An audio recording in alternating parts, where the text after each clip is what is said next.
Hey everybody, so welcome to the Dirt Factory. Welcome to Jim Bob's Garden. But this is my dirt factory. This is where I make my dirt. So what do you mean, dirt factory? Alright, so this is compost. This is the beginnings of a compost pile. Alright, now, I built this up, oh man, I'll link a video, but put it up here somewhere. But it was, I want to say 4 or 5 years ago, maybe 6. It's been a while. Made it with concrete blocks. At the time, it was $110 for the entire setup, and that includes the rebar that I stuck in the ground to keep everything from shifting around too much. All right, but it's not concreted together. It's just set on top of each other, and it's done a great job. I mean, I've made a ton of compost out of this thing. And what I put in here, I use the compost from the house, which I have a nice little bin in the house, and I'll show you that here in a little bit. But I have a compost bin in the house, and then sometimes, like if we have a lot of compost, like we're peeling potatoes, or we're cutting up a pineapple or banana peelings, and I got a bunch of them, then I'll just put them in a plastic bag, bring it out here and dump it in the compost. Basically anything that can rot down can go in the compost. I'll show you these. And don't tell anybody, this is my bathroom trash. Ew. But it's tissues and Q-tips and whatever else that we have in the bathroom that will compost down. All right. Now there's no crap in there, obviously. I mean, that goes down the toilet. And you can theoretically compost human manure, but you need to let it compost for at least a year. And there are composting toilets that people use, but I don't do that. That's a whole nother subject. We like our modern conveniences here. All right, but this is my compost bin. Now, one of the things that I have is a compost thermometer. I think it cost me like $25 off of Amazon. It's a real handy little device, and what it does, it tells me how hot my compost is. Like this one here, this pile here is at 105 degrees. All right, this is a much newer pile, and we'll see if it goes up. I'll tell you here in a second. It takes a minute for it to go up, but that's a really small pile right here. And the problem with that is, until you get a good sized pile, it's not going to really heat up and do what's called the hot composting method. All right, and so it's not going to work as fast as this has here. But what will happen is I'll start in this bin, and that's where I put all the fresh stuff, all my fresh compost from the house, all my fresh grass clippings and all of that. I'll string the hose over here and I'll water it down as I put it in, and then it'll start to work it. Then after a week or two, once the temperatures cool down, like this is down to 105 degrees, I like it at 110 or better, and if not, boom, it goes into the other bin. And I'm going to do that for you here in a little bit and show you. This is one method of composting. You can build yourself a concrete bin. Let me show you some other methods. Now this is another method, which is a wire mesh. You can see that I've got a mesh there. It's the 2x4 inch wire mesh. It's 3 feet tall, and it is basically around 3 feet across, about a 3 foot circle, plus or minus a few. And like I said, it's 3 foot tall. And that seems to be the rule. If you can get a 3x3x3, that's the best size for a compost bin. And into that, I'll throw my sticks, and you can see a lot of the more coarse kind of stuff, banana leaves that are down in there. Those are some flowers that we cut back, and then some oregano that had gone crazy.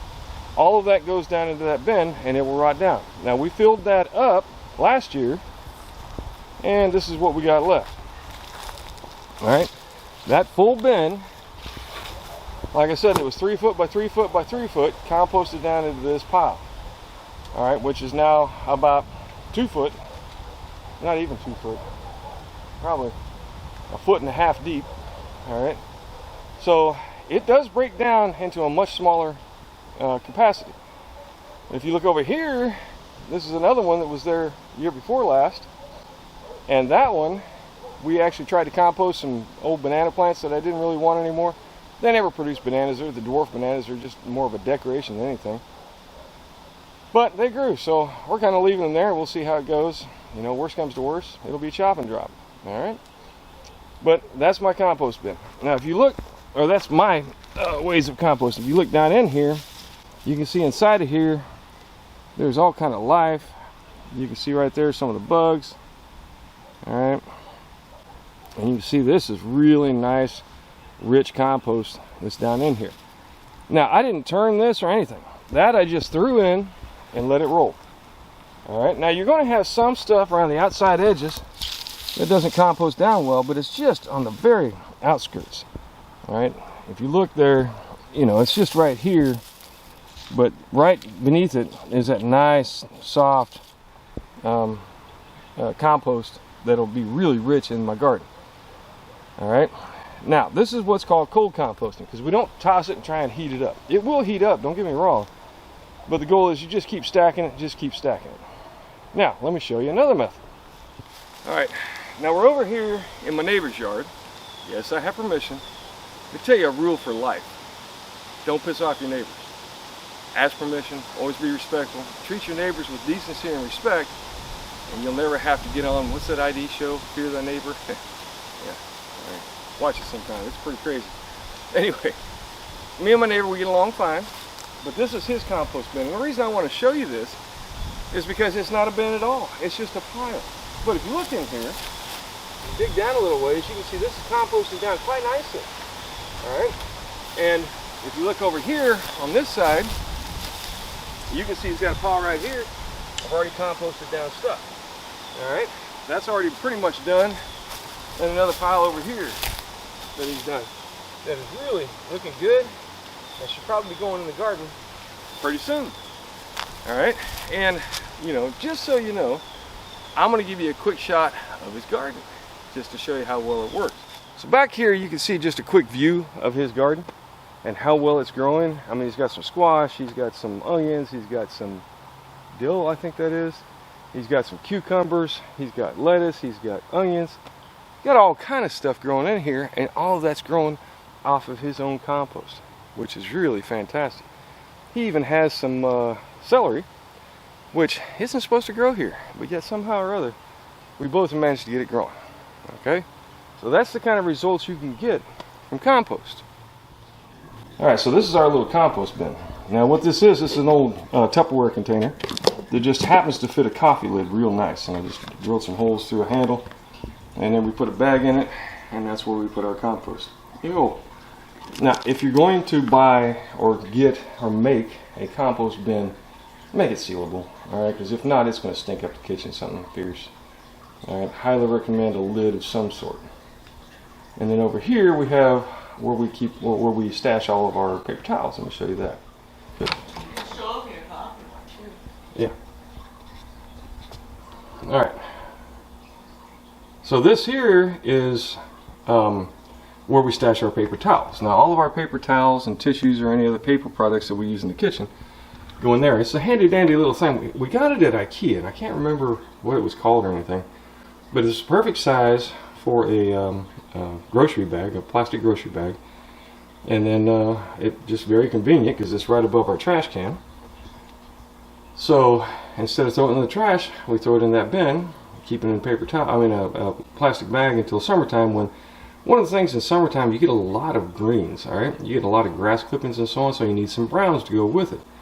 And so my paper towels make up the browns, that and cardboard boxes. And then lastly, my coffee station. All right, this is where we have our Keurig and we have our coffee.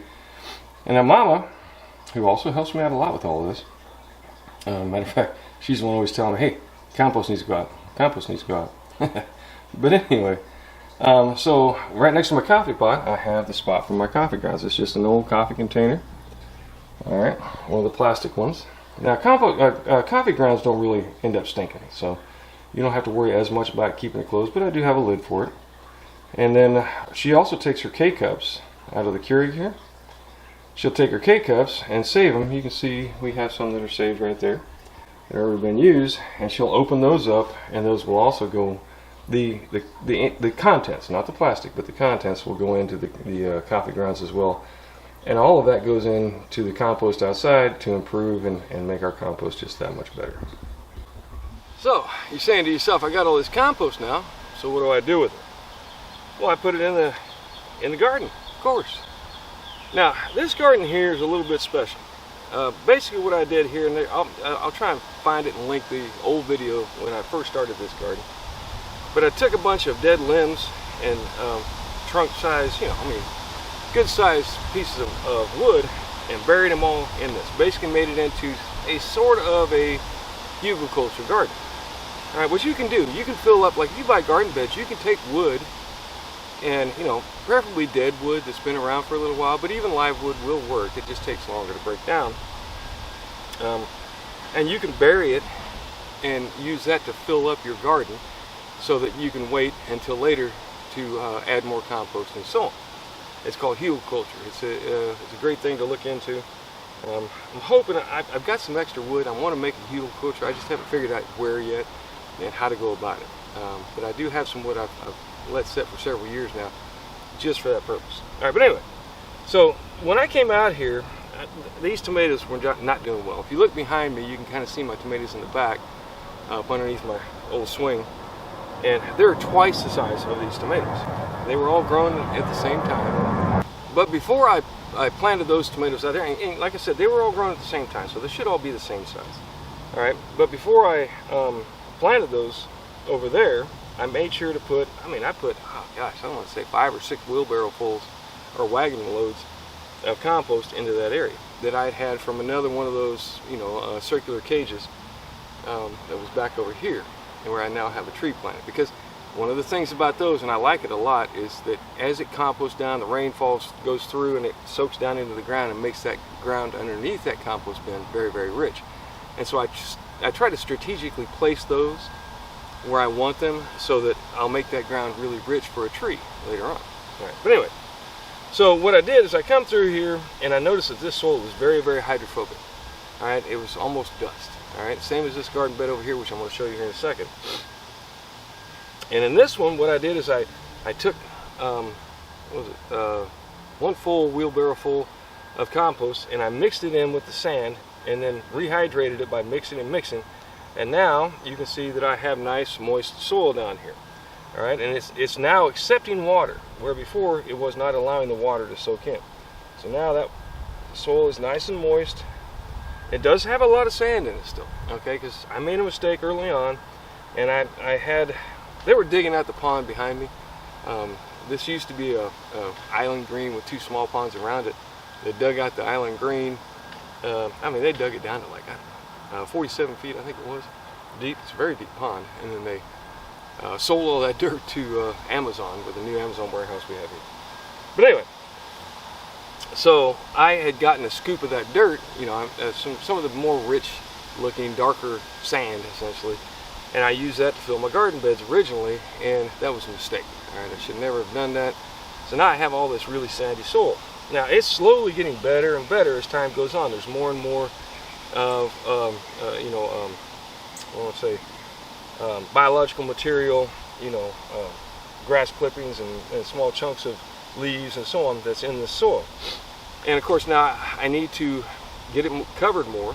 I've got some plans, I've got some things I'm going to plant in this as well as the tomatoes to try and help cover the soil, keep it cooler, and then I'm going to mulch it out real well once I get to the point where I have my compost bins full, so that I can start using my grass clippings for mulch. And there's some other plans I got. I'll show you those as well, hopefully later on. So I dug this all up, dug in all that compost, and now, like I said, I'm hoping that these should really start to take off. Okay, and then let me show you this other bed. So this bed here was one of my biggest problem areas. Okay, it had gotten so very, very hydrophobic. I could soak it down and come back, and only the top, 1/4 inch of this bed would be moist. All right, so I'm like, what am I going to do? So I thought about doing what I did there, mixing it all in, but in this one I did it a little bit different. What I did is I went ahead and dug this up, soaked it in. I did, the cure for hydrophobia basically. I moistened the soil very well, stirred it around until everything was nice and moist. And then what I did is I took just compost. Like this top layer here is like 99.9% compost. All right, and that goes about 4 inches deep. All right, so I've got 4 inches of compost on top of 4 inches of moistened soil. No, I'm sorry, about 8 inches of moistened soil that I dug it down with a shovel, so about 8 inches, 12 inches maybe deep. Dug that all up, wetted that all down so that it would accept moisture, and it should be a really good bed. Now, I'm going to do some planting in here. I've got some tomato plants I can't get rid of, so I'm going to go ahead and plant them. They'll be behind everything else, but that might actually be good. Hopefully they will take off after the other plants are finished because they're a bit young. Well, they're stunted. They were all grown at the same time, but they've been stunted because I've still got them in pots, so they can't really get big like they can in a larger pot or in a garden. So this is what compost is all about. Now, I don't use store-bought soil. I don't use store-bought compost, mostly because I don't want to spend the money. All right, and when you're talking about, everybody's talking about recession and what have you and all that. And in fact, there are some concerns that here pretty soon things are going to start costing more. Well, if I can grow food for next to nothing, then, and compost is what I grow it in or what I use to fertilize my soil, then that's all free, all right? It doesn't cost me anything but time. And it really doesn't take that much time. Like I said, you can do them wire cages, and if you'll just bag up your grass clippings, if you have a yard, and take your weeds and throw them in one of those big 3-foot round cages and leave it alone, by next year you'll have plenty of compost. I mean, this one back here is the one I have back here where I have my my peach tree planted. What I did with that is I just stacked it up for year over year over year, and it was probably there 3-4 years, and by the time I took that cage apart, that whole thing was full. And that's what went into that tomato bed over here. I'll take you over there and show you. And almost all of that went into this bed here, which is where I've got the tomatoes you see growing behind me, which have grown way better than the ones over there. My potatoes right here, which have really gotten big and are really looking nice. I'm really excited to see if I get some potatoes this year. Potatoes are a thing that are supposed to grow really well here in Florida. I don't know why, I just haven't had a lot of luck here recently, all right? But I think it's lack of fertility, and I think I put them out too late. But anyway, we'll see. I actually put these out very late as well. We'll see how it all works out. But you can see how much nicer this is all growing. I mean, it's fantastic. It's really taking off, really doing a really good job. And I water everything pretty much the same, because I go around and I water everything, daily for the most part. Maybe every other day, depending on the situation. So essentially they have about the same amount of water. So it really has to do with fertility in the soil, and that fertility can be built with just compost. All right, you don't have to go out and buy fertilizer. If I go out and buy $50 worth of fertilizer, I mean, $50 will buy a lot of groceries. Well, a lot of vegetables, I'll put it that way. A lot of vegetables. But I didn't spend that money. So now instead I've done compost. I've traded my effort for money, essentially, by not having to spend that money. All right, but that's what I do with my compost. All right, so we talked about cold composting, basically where I just put stuff into a big pile and leave it there and just keep adding to it and adding to it and adding to it, and then it will make some really nice compost over time. But this is what's called hot composting. If you want compost quick, all right, this is kind of what you got to do. Now, the optimum is to have about 30% greens to about 70% brown. Okay, now what's brown? Well, you know what brown is.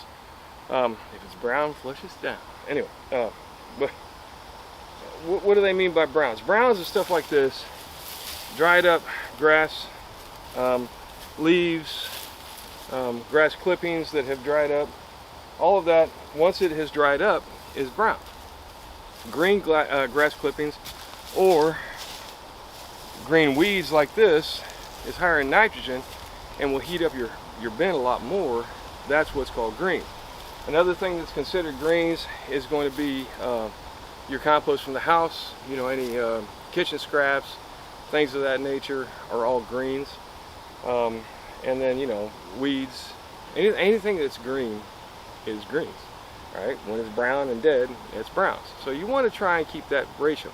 But that doesn't mean you cannot compost stuff like, you know, this time of year, I mean, the grass is really just starting to grow, so most of what I'm picking up from the yard when I mow is a little bit of green, but mostly dead grass that's, you know, on the yard, or leaves that have fallen and such like that. It will still compost down. I'll show you that here in a second.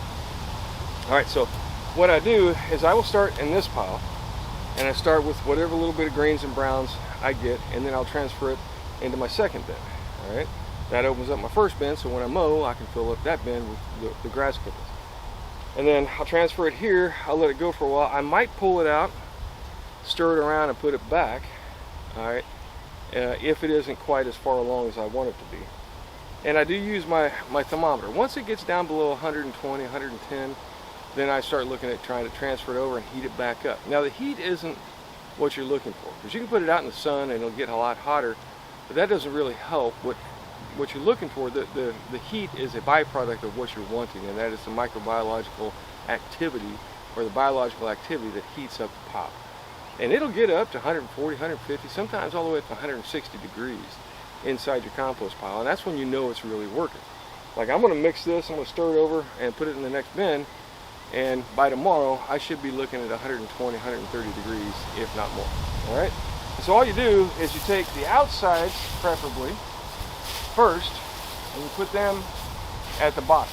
All right, so you kind of want to take the top and put it on the bottom, and the sides and put them on the bottom, and then I'll show you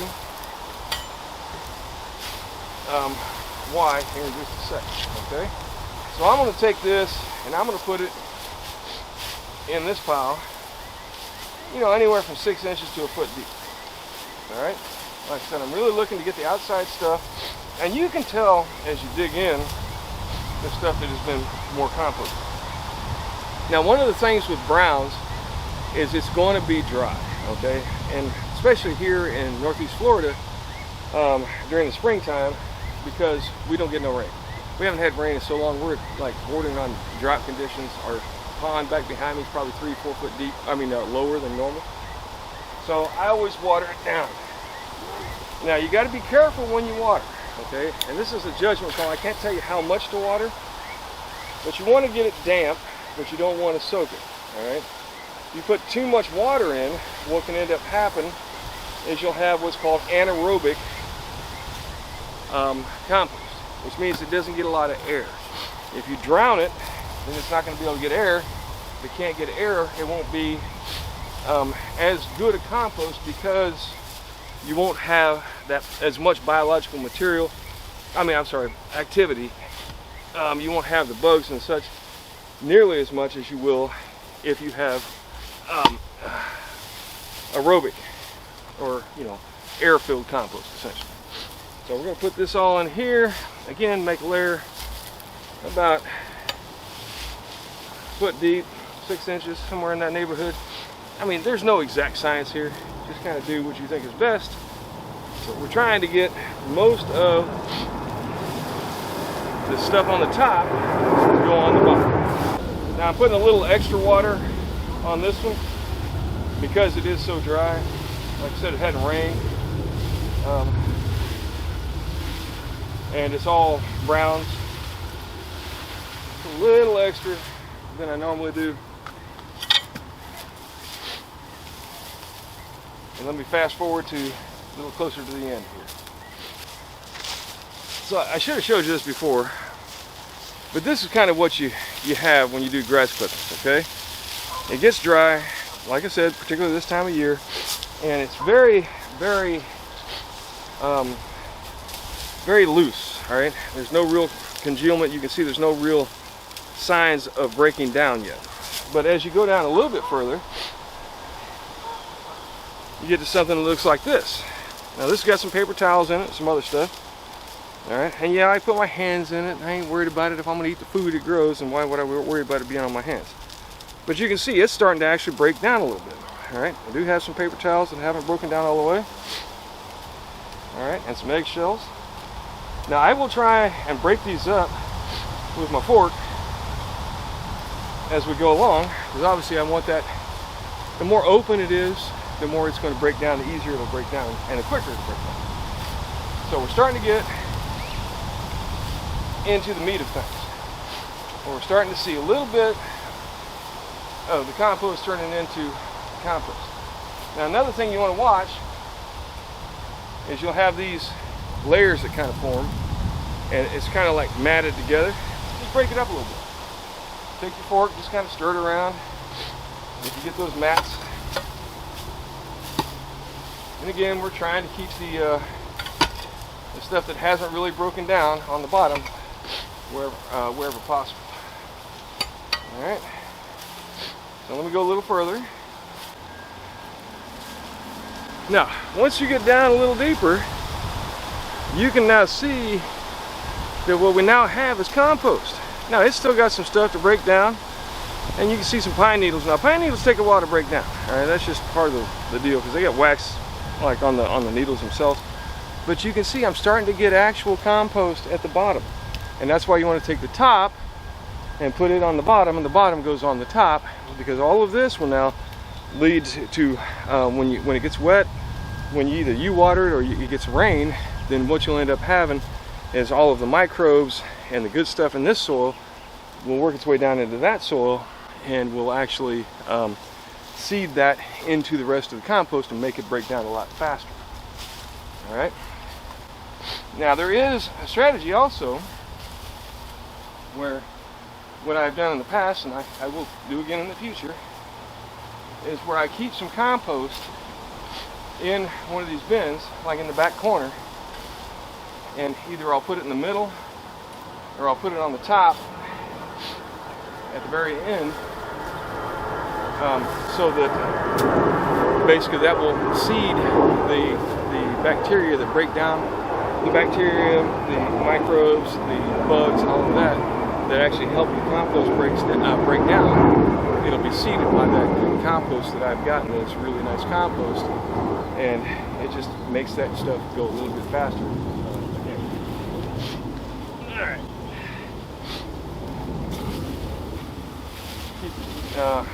Put some moisture on it as we go along, and it will make your pile shrink.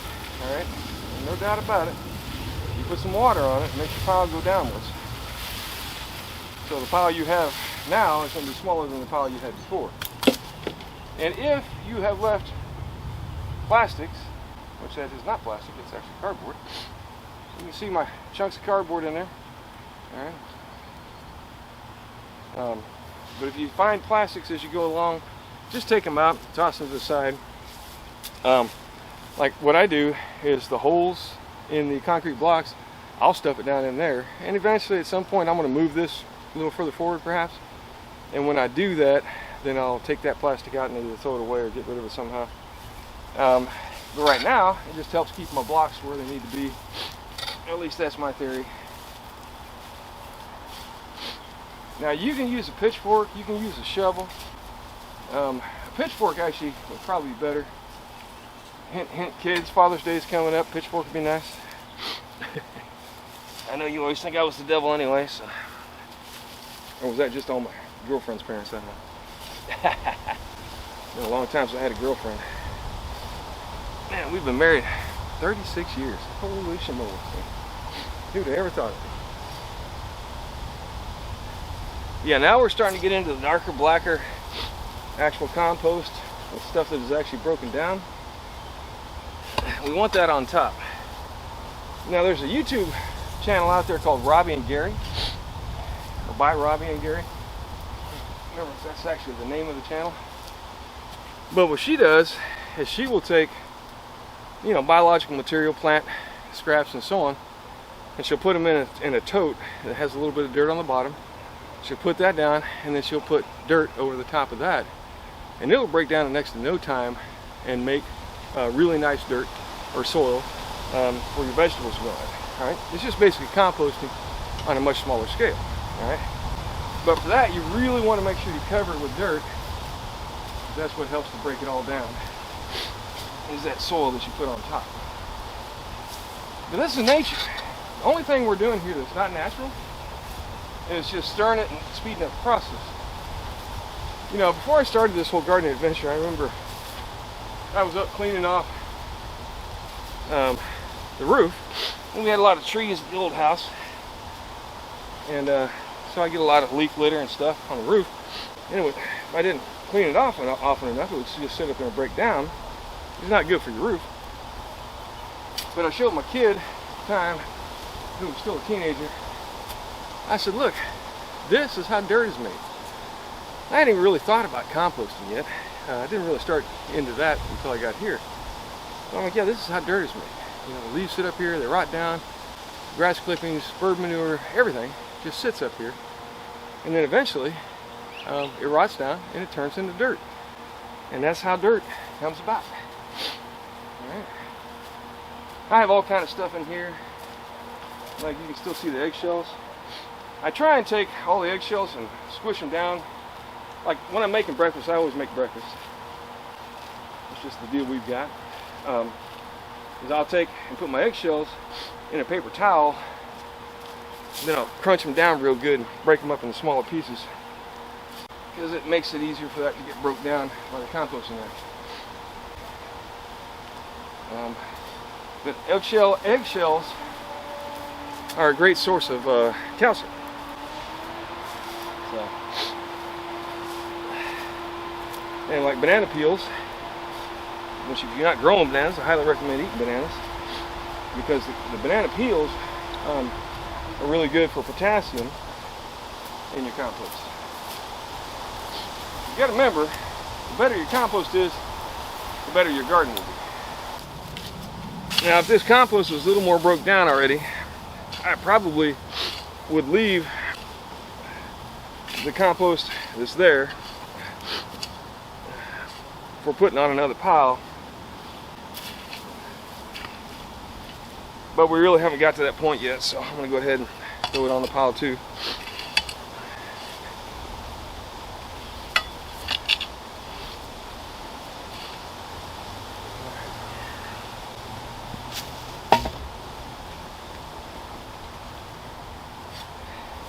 Now you got the nice black stuff that's going to go on the top, kind of like what Robbie and Gary do in their totes. You got the soil on top, the biological material on the bottom, or the plant debris, whatever you want to call it. Then we'll kind of seal it all in and help to speed up that composting process. Really, the only reason to do it this way is for speed. Because if you're like me, man, this compost is black gold. And I want as much as I can get, as quick as I can get it, so I can get in the garden and get things growing even better. Alright, there we go. Got that done. Let me moisten it down one last time. Now you notice that I've kept that level up to the top of this, which is around 3 feet. Alright, I want to try and keep it tall and wide. Well, alright, I want to try and keep it as tall as possible, because it seems to me like it breaks down much better if it's taller. Alright, so there you go. That's done. Now, if I put this in there, put my thermometer in, it's probably going to show that it's cool, because I just threw all that water in there. Yeah, it's going down to 90. It's going to be pretty much room temperature, which is in mid-80s, maybe a little bit lower, because of the moisture of the water I put in it. Alright, we've got a nice neat compost pile with a lot of the good compost from the bottom covering the top. Alright, that seals in that moisture, seals in the bacteria and all that, so it'll help. And then any water it does get hit with, which I will come out here when I water my garden, and I'll hit it with a little bit of water, get that to all soak down as much as possible. Alright, and then you can even take your hose and put it on like the jet setting, and you'll be a jet setter. There you go.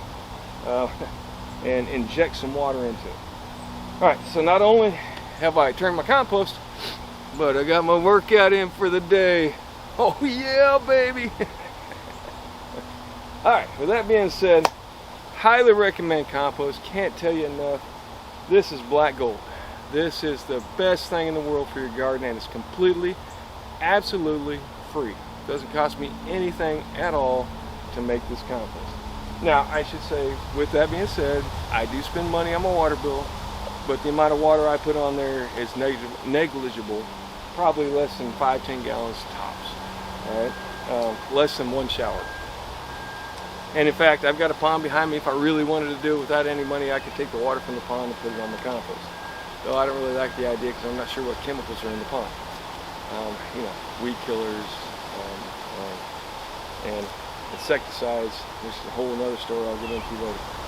But either way, that's how we go about making compost. I've shown you how I do it, some of the different methods. You know, you can have a bin like this, you can have the circular bins with the caging, or you can just put a pile on the ground and stir it up every so often. All right, all of these are completely valid ways to go about compost. All it is trying to accelerate the breaking down of materials into a nice loamy soil, which is compost, full of bacteria, bacterial life, full of bugs, and all that goes with it. It's great stuff for your garden. All right. Eventually, most of my garden soil will be from compost as time goes on. All right. Now, the only thing I will caution you about is you kind of got to watch. Every once in a while, you get an anthill in your compost. Kind of hard to avoid it. If you get it, my best recommendation is break the pile up. You know, like if this was the pile, I would take it and I would toss it out here, stir up that ant pile, and eventually they'll move on. All right. I don't use any poison. Well, I should say my wife will throw some poison around the house and such on some of the ant hills, because them fire ants are tough, man, and they're hard to get rid of. But I've shown you how I get rid of them in the garden without any kind of poison. All right. But you don't want that in your compost, because that's going to go in your food supply. All right. This is something you want to keep away from any kind of chemical. And then beyond that, it is a bit of work. I'm not kidding. This is my workout for the day. And one last thing, I guess, is one of the things that does happen is you're going to get some mold, some fine dust. If you are somebody with respiratory problems, I highly recommend wearing a mask when you're doing this. That does make it a little harder because you're getting a workout with a mask, right? But I would recommend some sort of mask, you know, N95 mask or what have you, to keep the dust particles down if you have some sort of a breathing condition and issues with, you know, with your breathing system. All right, with that being said, that's how I make my compost. Do me a favor, give me a like and a subscribe and let me know what you think. And most importantly, grow something. Get something grown in your yard, and probably the best thing that you can grow in your yard is compost. It's black gold. All right, y'all come back and see me.